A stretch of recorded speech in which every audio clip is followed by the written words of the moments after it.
Cuando mi esposo me dijo que necesitábamos hacer un viaje urgente a Cancún para cerrar un negocio millonario, jamás imaginé que ese viaje de negocios sería en realidad mi funeral. Tampoco imaginé que, mientras el yate ardía en llamas en medio del Caribe, él ya estaba calculando cuánto dinero recibiría de mi seguro de vida.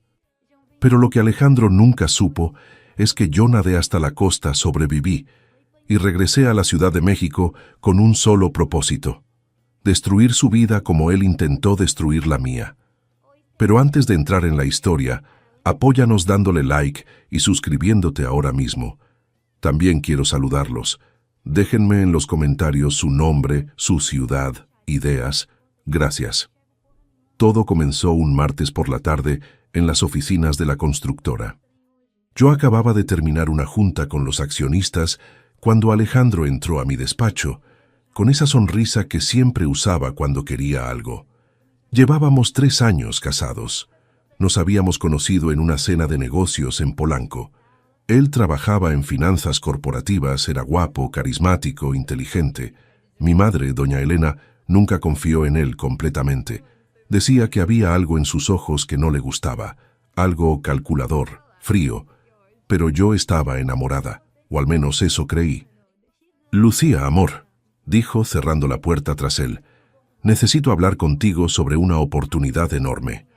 Se sentó en la silla frente a mi escritorio, sacó su iPad y me mostró una presentación.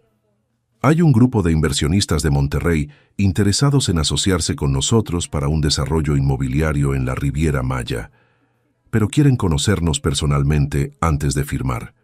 Proponen una cena este fin de semana en Cancún, en un yate privado, discreta, elegante, solo nosotros y ellos. Revisé los números. El proyecto valía 200 millones de pesos. Sería la expansión más grande de la constructora en años. «¿Y por qué no pueden venir a la Ciudad de México?», pregunté. Alejandro negó con la cabeza. «Ya tienen compromisos allá. Además quieren ver el terreno, conocer la zona. Es parte de su proceso. Si no vamos, el trato se cae y se van con la competencia». Dudé. Tenía mucho trabajo pendiente, pero 200 millones de pesos no se rechazaban así como así.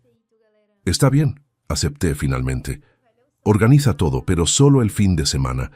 El lunes tengo que estar de regreso». Su sonrisa se amplió. Me besó la frente. «Eres la mejor, amor. Esto va a cambiar todo para nosotros. Ya verás». El viernes por la noche volamos a Cancún. Nos hospedamos en un hotel en la zona hotelera. Todo parecía normal. Alejandro estaba atento, cariñoso, como en los primeros meses de nuestro matrimonio. Cenamos en la terraza del hotel viendo el mar. «Mañana va a ser un gran día», dijo levantando su copa de vino. «Por nosotros, por el futuro de la empresa, por todo lo que vamos a construir juntos». Brindamos. Bebí mi vino sin saber que sería una de mis últimas noches de ingenuidad. El sábado por la tarde, un auto nos recogió en el hotel. Manejamos hasta una marina privada en Puerto Cancún. Ahí nos esperaba un yate blanco impresionante, de 2 pisos, con el nombre Destino, pintado en letras doradas. «¿Dónde están los inversionistas?», pregunté mientras subíamos a bordo. «Ya vienen en camino», respondió Alejandro revisando su reloj. «Llegarán en 1 hora, mientras podemos disfrutar del paseo. El capitán nos va a llevar hacia Cozumel. Allá nos alcanzarán». Subimos. El yate zarpó. El mar estaba tranquilo, el cielo despejado. El atardecer pintaba todo de naranja y rosa. Era hermoso, casi irreal. Nos sirvieron champán. Alejandro puso música. Bailamos en la cubierta. Por un momento todo se sintió perfecto, pero entonces mi teléfono sonó. Era un mensaje de mi madre. «Hija, ten cuidado. Algo no me gusta de ese viaje. Llámame cuando puedas». Intenté llamarla, pero no había señal. Estábamos ya muy lejos de la costa. «No te preocupes», dijo Alejandro quitándome el teléfono de la mano. «Ahorita estamos trabajando. Después la llamas». Asentí. Guardé el teléfono. Seguimos bebiendo. Pero algo en mi interior empezó a sentirse extraño, inquieto, como un sexto sentido que me decía que algo malo estaba por pasar. 1 hora después, el yate redujo la velocidad. Estábamos en medio del Caribe, rodeados de agua por todos lados, sin otra embarcación a la vista. ¿Y los inversionistas?, pregunté. Alejandro miró su reloj. Se retrasaron, pero ya vienen. Bajé a la cabina principal para usar el baño. Fue entonces cuando lo escuché. Voces. Alejandro hablando con alguien en voz baja. Pero no estábamos solos. Había otra persona en el yate. Me acerqué despacio, la voz era de una mujer. Reconocí el tono inmediatamente. Paola, la asistente de Alejandro en la oficina. Una mujer joven, atractiva, siempre demasiado amigable con mi esposo. ¿Ya está lista la moto acuática?, escuché que preguntaba Alejandro. Sí, respondió ella. En cuanto explote la sala de máquinas nos vamos. El capitán ya recibió su pago. Se va a tirar al agua antes de que todo estalle. Nosotros salimos en la moto y... Mi corazón se detuvo. Explotar. Sala de máquinas. Salir en la moto. Mi cerebro tardó segundos en procesar lo que estaba escuchando. Y entonces lo entendí todo. No había inversionistas. No había cena de negocios. Todo era una trampa. Alejandro y Paola habían planeado matarme. Iban a hacer explotar el yate conmigo adentro, cobrar el seguro de vida, heredar mi parte de la constructora y desaparecer juntos con mi dinero. Retrocedí en silencio, intentando no hacer ruido. Mi mente corría a 1000 por hora. Tenía que salir de ahí. Tenía que escapar. Pero antes de que pudiera moverme, Alejandro apareció en la puerta. Me vio. Nuestros ojos se encontraron. Y en ese momento supe que él sabía que yo había escuchado todo. Amigos, cada historia que les cuento sale todos los días. Pero YouTube solo se las mostrará si tocan el botón rojo de suscribirse. Toquen suscribirse, activen la campanita y nunca se perderán una historia. Gracias. Lucía, dijo Alejandro con una calma aterradora. Su voz no tenía emoción, como si estuviera leyendo el menú de un restaurante. No debiste escuchar eso. Retrocedí. Alejandro, ¿qué está pasando? ¿Qué es todo esto? Él avanzó hacia mí. Detrás de él apareció Paola. Traía un vestido negro, el cabello recogido, y en la mano sostenía algo que brillaba. Un cuchillo. Lo siento, Lucía, dijo ella sin una pizca de arrepentimiento. Pero esto es necesario. Tú tienes todo. Nosotros no tenemos nada. Es hora de que las cosas cambien. Intenté correr. Alejandro me agarró del brazo. Forcejeamos. Grité pidiendo ayuda, pero el capitán ya se había ido. Estábamos solos en medio del mar. ¿Por qué?, logré preguntar mientras luchaba por liberarme. ¿Por dinero?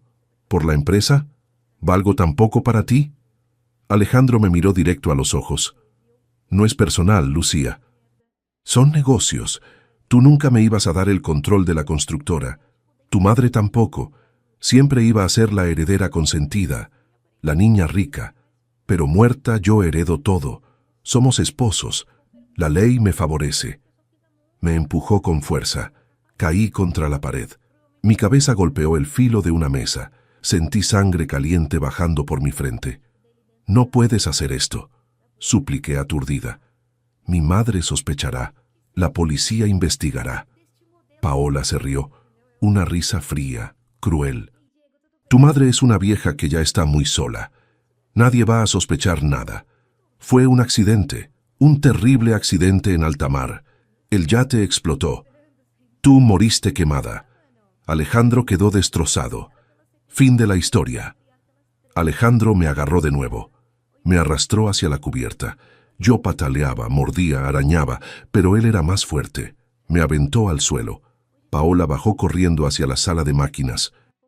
Segundos después, escuché un ruido metálico como algo abriéndose, y luego el olor inconfundible de gasolina. Habían saboteado el motor. En cualquier momento, todo iba a explotar. Adiós, Lucía, dijo Alejandro. Ni siquiera me miró. Se fue corriendo hacia el otro lado del yate donde Paola ya tenía la moto acuática lista en el agua. Yo intenté levantarme. Mis piernas temblaban.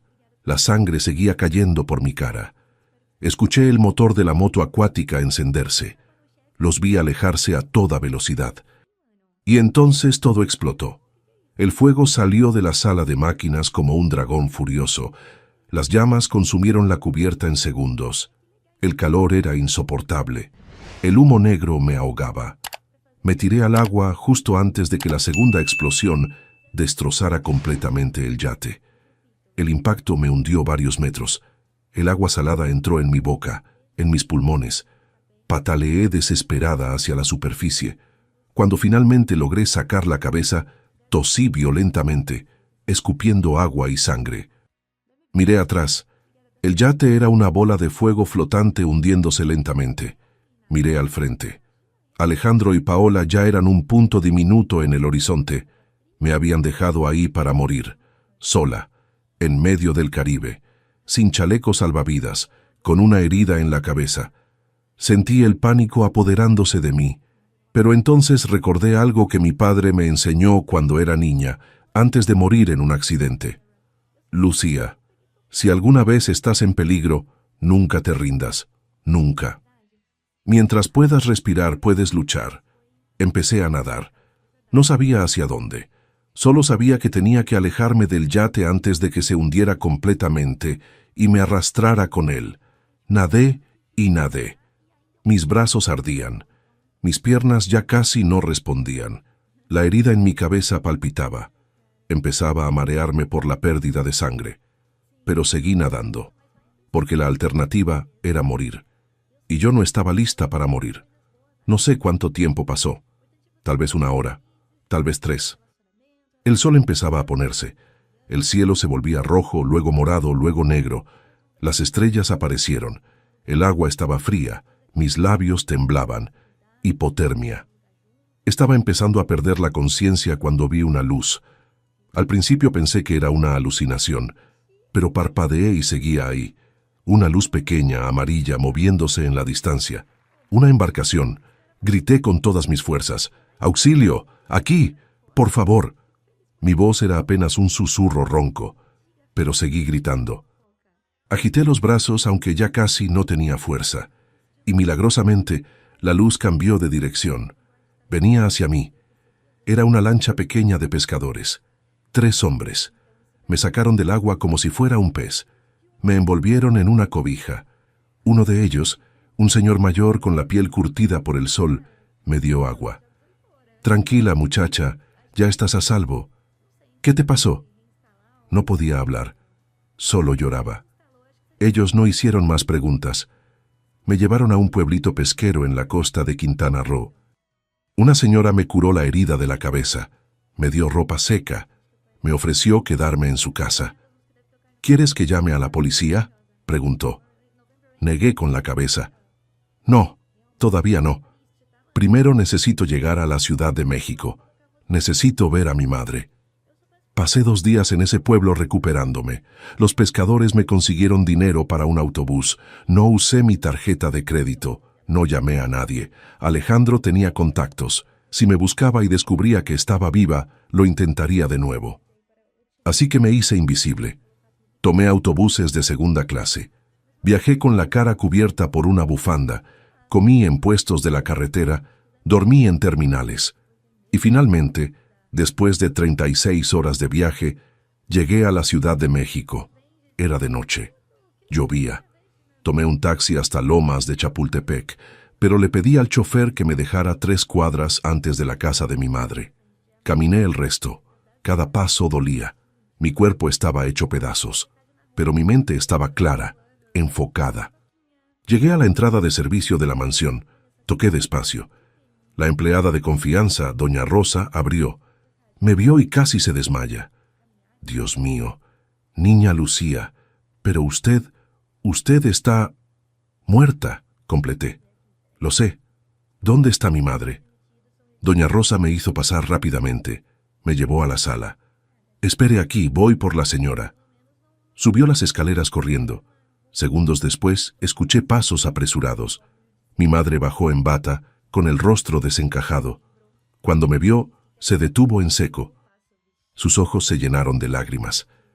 «Lucía», susurró. «Mi niña. Dijeron que habías muerto en el yate». Caminó hacia mí despacio, como si tuviera miedo de que fuera un fantasma. La abracé con fuerza.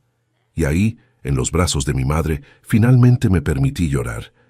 Pero las lágrimas no duraron mucho, porque cuando le conté todo, cuando le expliqué lo que Alejandro y Paola habían hecho, mi madre cambió.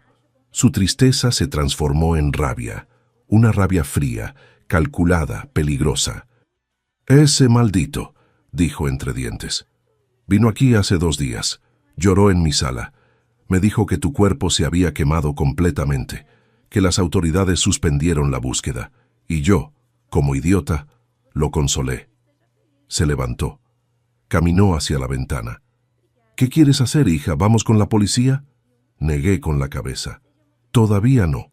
Primero quiero que se confíe, que piense que ganó, que crea que se salió con la suya, y cuando esté más relajado, más seguro, entonces lo destruimos». Mi madre sonrió. Una sonrisa que nunca le había visto.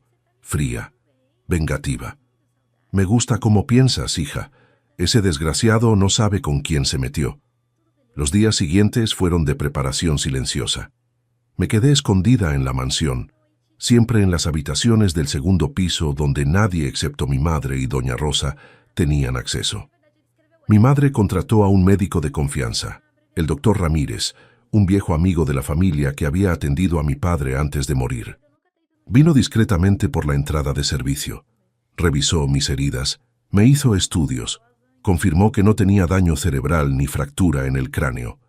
«Tuviste mucha suerte, Lucía», dijo guardando su estetoscopio. «Muy pocas personas sobreviven a algo así». Mientras yo me recuperaba físicamente, mi madre se convirtió en mi espía.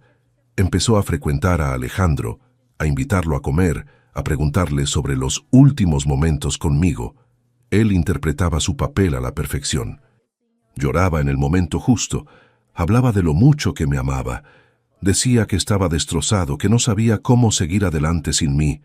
«Es un actor nato», me dijo mi madre una tarde después de comer con él. Casi me convence, casi olvido que es un asesino. Pero lo más interesante llegó cuando mi madre empezó a revisar los documentos legales. Alejandro había ido con el notario apenas 3 días después de mi supuesta muerte. Presentó el acta de defunción expedida por las autoridades de Quintana Roo, certificados médicos falsos, testimonios del capitán del yate, que también estaba comprado. Todo perfectamente orquestado. Y lo más grave, había falsificado un testamento.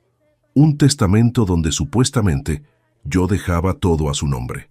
La constructora, las propiedades, las cuentas bancarias. Todo. «¿Cómo es posible que el notario aceptara eso?», pregunté furiosa cuando mi madre me enseñó los documentos. Ella negó con la cabeza. «El notario Hernández es honesto, pero Alejandro presentó un testamento que parece legítimo. Tiene sellos, firmas, todo. Probablemente pagó a alguien para falsificarlo. Y como yo estaba en shock por tu muerte, no presté atención a los detalles. Firmé donde me dijeron, estaba ciega de dolor. Revisamos el testamento falso. La firma no era mía. Se parecía, pero había diferencias claras. La fecha era de 6 meses atrás, supuestamente firmado en una notaría de Monterrey. Llamé a un investigador privado de confianza, el licenciado Ortega, alguien que había trabajado con mi padre en el pasado. Le pedí que investigara discretamente. En 3 días me trajo la verdad. El notario de Monterrey no existía. La dirección era falsa, los sellos eran forjados, todo era un fraude perfecto. Pero lo que realmente me heló la sangre fue lo que descubrimos sobre Paola. El investigador siguió sus movimientos. Resultó que ella y Alejandro eran amantes desde hacía 2 años. Desde antes de que yo me casara con él. Todo había sido planeado desde el principio. Conocerme, enamorarme, casarse conmigo, esperar el momento perfecto para eliminarme. Y Paola no era solo una amante. Tenía antecedentes. Había estado involucrada en un caso de fraude en Guadalajara 5 años atrás. Nunca fue procesada por falta de pruebas, pero el patrón era el mismo: seducir a hombres con dinero, planear robos, desaparecer. «Esta mujer es una profesional», dijo el licenciado Ortega mostrándome fotos de vigilancia. «Y Alejandro es su cómplice perfecto. Juntos son letales». Miré las fotos. Paola entrando a un departamento de lujo en Santa Fe. Alejandro llegando una hora después. Los dos saliendo juntos, riéndose, tomados de la mano. En una de las fotos estaban en un restaurante caro en Polanco, brindando con champán. Mi champán, mi dinero, mi vida que ellos habían intentado robar. Quiero evidencia de todo, le dije al investigador. Conversaciones, mensajes, movimientos bancarios, todo. Cuando vayamos con las autoridades, quiero que no haya forma de que escapen. Él asintió. Entendido. Pero va a tomar tiempo. Estas personas son cuidadosas. Tengo tiempo, respondí. Todo el tiempo del mundo. Mientras tanto, Alejandro seguía con su farsa. Organizó un rosario en mi honor en una iglesia de Polanco. Invitó a todos nuestros conocidos, clientes de la constructora, amigos, familiares. Mi madre tuvo que ir. Tuvo que escucharlo hablar de mí, de nuestro amor, de lo injusta que era la vida. Fue la peor tortura de mi vida, me dijo esa noche. Ver a ese monstruo fingir que le importabas. Tuve que morderme la lengua para no gritarle la verdad frente a todos. Pero había algo más que Alejandro estaba planeando. El investigador descubrió que había organizado un evento. Un homenaje luctuoso en un salón exclusivo en Polanco. Pero no era solo un homenaje. Era su coronación. Había invitado a todos los accionistas de la constructora, a la prensa especializada, a figuras importantes del sector inmobiliario. El propósito, anunciar que él era el nuevo CEO, que bajo su liderazgo la empresa iba a crecer, a expandirse, a alcanzar nuevas alturas. Tiene planeado hacer esto en 2 semanas, me informó el licenciado Ortega. El evento es el viernes 15 de noviembre a las 8 de la noche. Va a ser grande. Aparentemente ya hasta contrató un servicio de catering de lujo y un fotógrafo profesional. Sonreí. Era perfecto, demasiado perfecto. Ahí es donde lo vamos a atrapar, le dije. Vamos a dejar que haga su show, que se sienta triunfador, y justo cuando esté más confiado, más seguro, más arrogante, ahí es cuando yo voy a regresar de entre los muertos. Mi madre me miró preocupada. ¿Estás segura, hija? Va a ser muy público, muy arriesgado. Asentí. Exactamente por eso va a funcionar. Alejandro no va a poder escapar, no va a poder inventar excusas, va a estar rodeado de testigos, de cámaras, de la élite empresarial de la Ciudad de México. Y cuando todos vean que estoy viva, que él mintió, que me intentó asesinar, su vida se va a acabar, para siempre. Pasamos los siguientes días preparando todo. Contacté a un comandante de la Fiscalía General de Justicia, el comandante Velasco, alguien que había trabajado con mi padre en casos de corrupción corporativa. Le conté toda la historia, le mostré las pruebas, los documentos falsos, las fotos de Alejandro con Paola, los testimonios de los pescadores que me rescataron. Todo. Esto es suficiente para un arresto inmediato, dijo el comandante. Podemos detenerlo ahora mismo. No, insistí. Quiero hacerlo en el evento. Quiero que todos lo vean. Quiero que su caída sea pública, humillante, total. El comandante dudó. Es arriesgado. Podría intentar huir. No lo hará, aseguré. Su ego no se lo va a permitir. Alejandro necesita ese momento de gloria. Necesita que todos lo vean como el heredero legítimo. Va a estar ahí, te lo garantizo. Finalmente el comandante aceptó. Organizamos un operativo discreto. Agentes encubiertos estarían en el evento. Cámaras ocultas grabarían todo. Y yo estaría ahí también, no como invitada. Como fantasma. Como la muerta que volvió a la vida para hacer justicia. Si quieren saber cómo termina esta historia y conocer muchas más, denle al botón rojo de suscribirse. Es gratis y me ayuda muchísimo. Los días previos al evento fueron de tensión constante. Me cortaron el cabello diferente. Me lo teñí de un tono más oscuro. Perdí peso por el estrés y la ansiedad. Cuando me vi al espejo, casi no me reconocí. Ya no era la Lucía de antes. Era alguien más, alguien endurecida. Alguien que había mirado a la muerte de frente y había sobrevivido. El licenciado Ortega me trajo más evidencia. Había logrado hackear el teléfono de Paola con ayuda de un experto en informática forense. Encontramos mensajes entre ella y Alejandro de meses atrás. Conversaciones donde planeaban cada detalle del accidente, donde discutían cuánto dinero recibirían del seguro, donde se reían de lo fácil que había sido engañarme. «Lucía es tan ingenua», escribió Paola en un mensaje. «Cree en el amor verdadero como si fuera una película. Va a ser facilísimo». Leer esos mensajes me dolió más que las quemaduras, más que los golpes, más que casi ahogarme en el mar, porque confirmaban algo que yo no quería aceptar. Nuestro matrimonio había sido una mentira desde el primer día. Alejandro nunca me amó. Solo amó mi dinero, mi apellido, mi empresa. Yo había sido un medio para un fin, nada más. Mi madre notó mi tristeza. «No es tu culpa, hija», me dijo una noche mientras cenábamos solas en su estudio. «Ese hombre es un psicópata, un manipulador profesional. Engañó a todos, a mí también, y aunque nunca confié completamente en él, nunca imaginé que fuera capaz de algo así». Tomó mi mano entre las suyas, «Pero ahora vamos a hacer que pague, por cada lágrima, por cada mentira, por cada segundo que te hizo creer que te amaba cuando solo te estaba usando». El día del evento finalmente llegó, viernes 15 de noviembre. El cielo de la Ciudad de México amaneció gris, nublado, como si la ciudad misma supiera que algo importante estaba por suceder.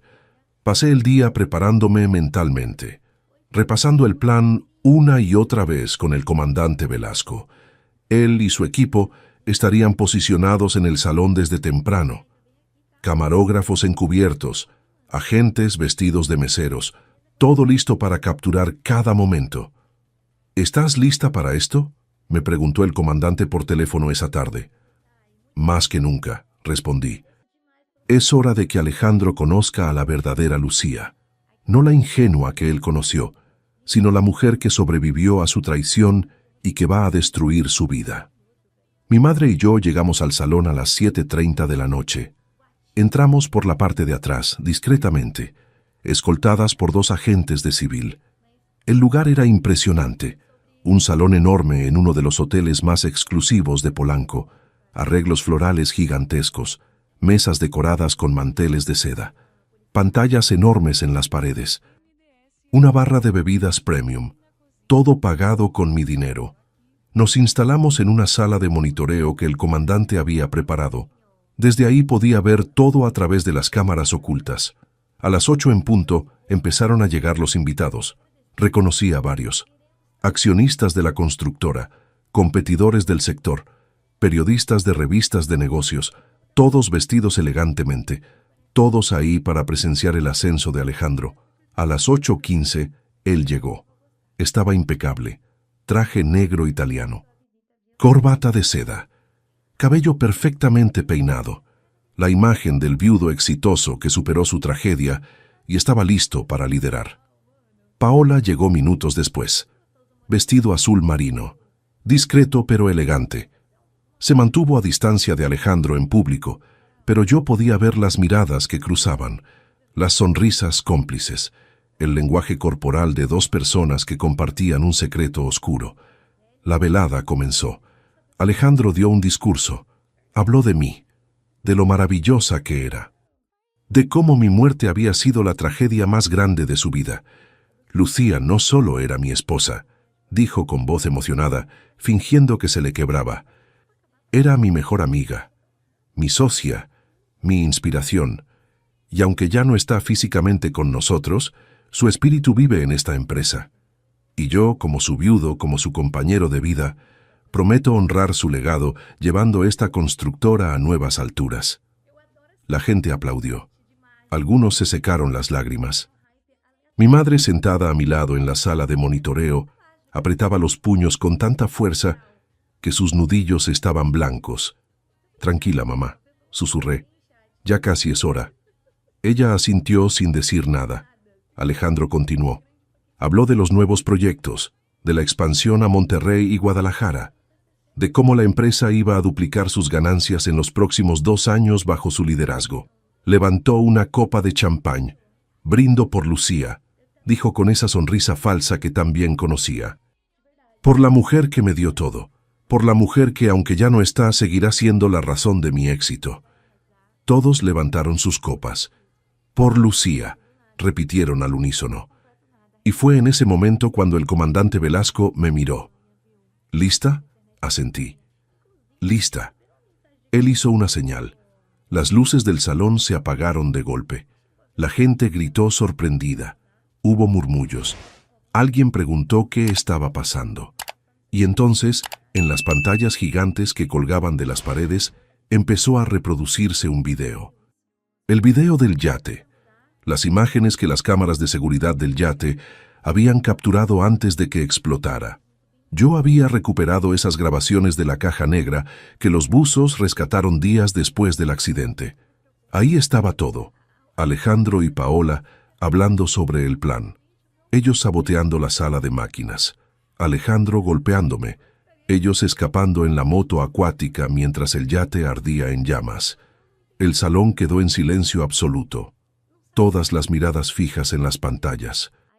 Cuando el video terminó, las luces volvieron a encenderse, pero no completamente, solo una luz tenue, teatral. Y ahí, en la entrada principal del salón, de pie, vestida con un traje negro elegante, el cabello más corto y oscuro, pero inconfundiblemente yo, estaba Lucía, la muerta, la fantasma, la heredera que volvió de las cenizas. Alejandro me vio y el color abandonó su rostro. La copa se le cayó de la mano. Se hizo añicos en el suelo. Paola, que estaba a unos metros, se quedó paralizada. «Hola, Alejandro», dije caminando despacio hacia él. Mi voz resonó en el salón silencioso. «¿Te sorprende verme?» Él retrocedió tambaleándose. «No, no puede ser. Tú estás muerta».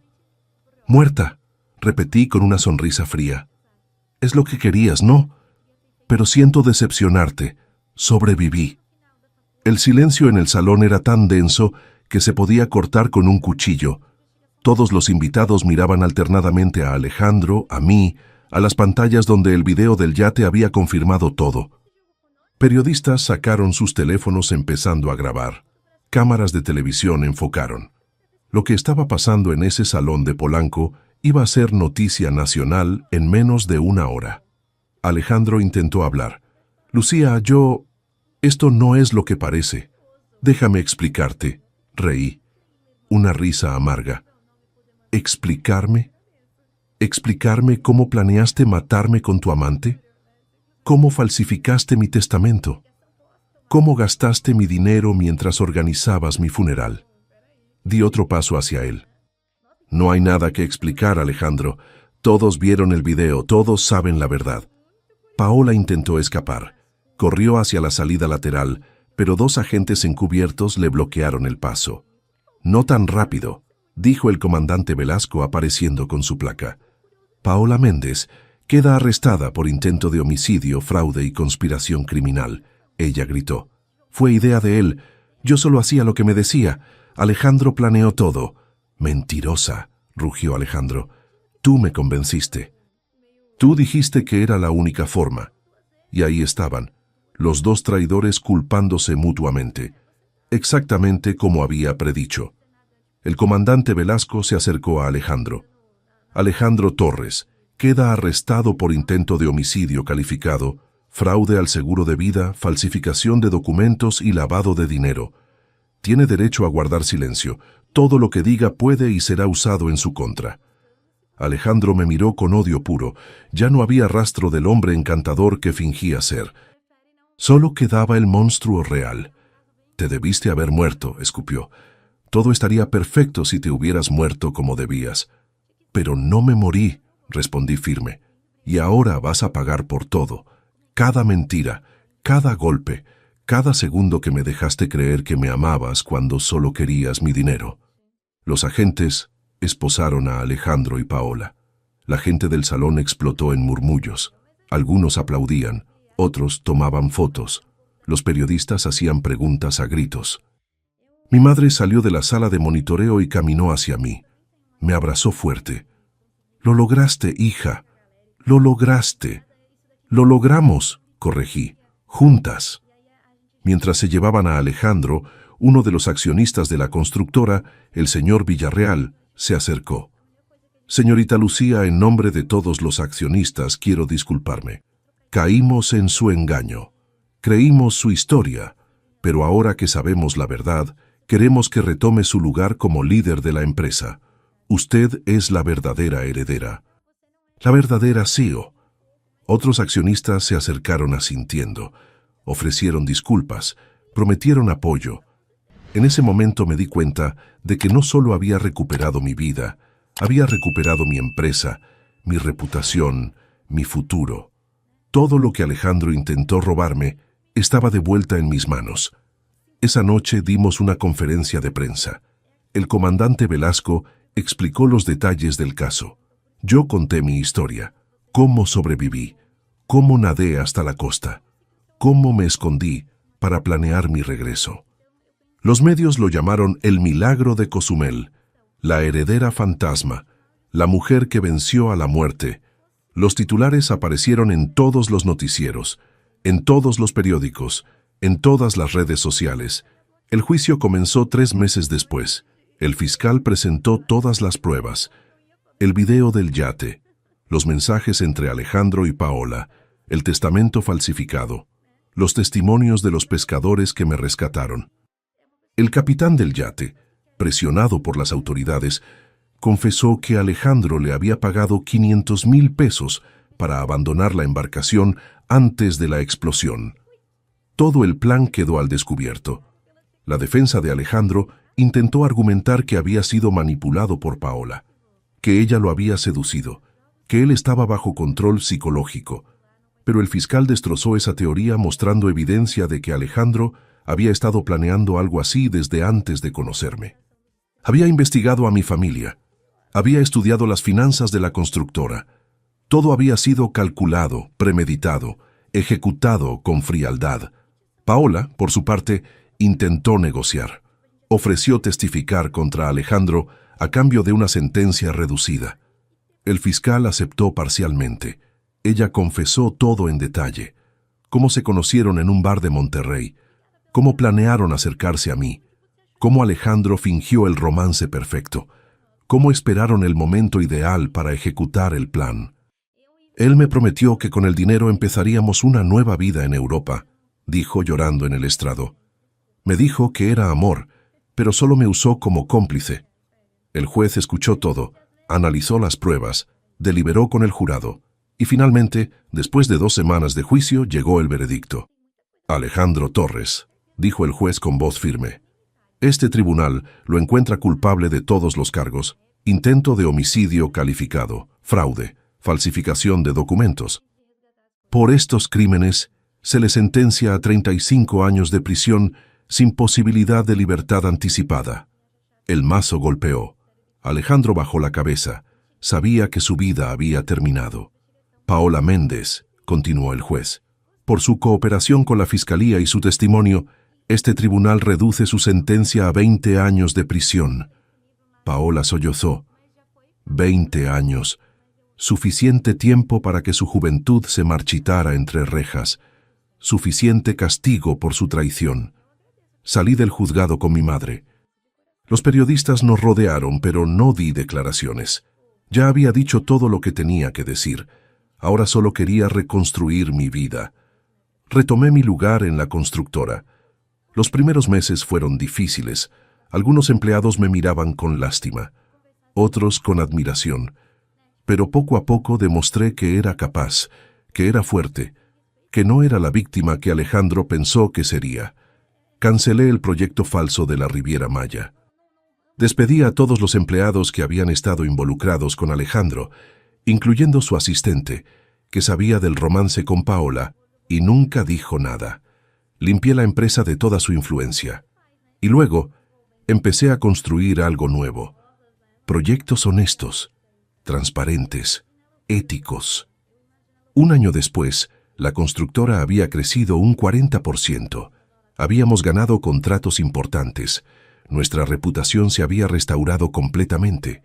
Y yo había encontrado paz. No olvido lo que pasó. Las cicatrices en mi cuerpo me lo recuerdan cada día. Pero ya no me definen. Ya no soy la mujer que casi muere en un yate. Soy la mujer que sobrevivió, que luchó, que ganó.